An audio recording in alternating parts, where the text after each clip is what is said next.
গাজীপুর জেলা মহানগর আমাদের নেতার আগমন উপলক্ষে আমরা অতীতের মতো আমরা সর্বোচ্চ সংখ্যক নেতাকর্মী নিয়ে নির্বাচনের যে আচরণবিধি আছে সেগুলি মেনে আমরা সর্বোচ্চ সংখ্যক নেতাকর্মী নিয়ে আমরা উপস্থিত থাকব। জনাব তারেক রহমান গাজীপুরে আসছেন, ঐতিহাসিক আমাদের রাজবাড়ী মাঠে। এটা প্রায় দীর্ঘ 22 বছর পর উনি আসছেন। তো ওনার আসার খবর শুনেই গাজীপুরবাসী খুব আনন্দিত, খুব উচ্ছ্বসিত। বিশেষ করে তরুণদের মাঝে খুব আগ্রহ জেগেছে প্রিয় নেতাকে কাছ থেকে দেখার জন্য। আমরা চারদিকে খুব সাড়া পাচ্ছি। গতকালও আমরা একটা প্রস্তুতি সভা করেছিলাম, যেটা জনসভায় পরিণত হয়েছে। আমরা গাজীপুরবাসী উৎফুল্ল সবচেয়ে বেশি এই কারণে, এই গাজীপুর জেলা, এই যে গাজীপুর শব্দটা, এই গাজীপুর শব্দটা জেলার সাথে সম্পৃক্ত হয়েছে শহীদ রাষ্ট্রপতি জিয়াউর রহমানের কারণে। এইটা গাজীপুর সদর উত্তর মহকুমা ছিল, এইটাকে উনি গাজীপুর মহকুমাতে রূপান্তরিত করছিলেন, পরবর্তী এটা গাজীপুর জেলা হয়। ইতিহাস ঐতিহ্য সেই 12 ভূঁইয়া, ফজল গাজী, বহরম গাজী, সেখান থেকে সেই গাজীপুরে উনি আসছেন। সুতরাং এখানকার মানুষ, লক্ষ লক্ষ মানুষ মনে প্রাণে শহীদ জিয়া এবং তার পরিবারকে ধারণ করে। তারই উত্তরসূরি আমাদের নেতা বিএনপির চেয়ারম্যান, মাননীয় চেয়ারম্যান জনাব তারেক রহমান এতদিন পরে এখানে আসছেন।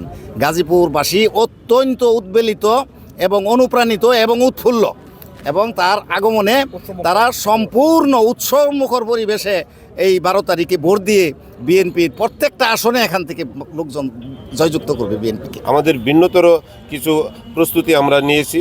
তার মধ্যে আমি বলবো যে আমাদের ব্যবস্থাপনা কমিটি, স্ট্রং একটি কমিটি করা হয়েছে এবং সুশৃঙ্খলতা বজায় রাখার জন্য একটা শৃঙ্খলা কমিটি করা হয়েছে।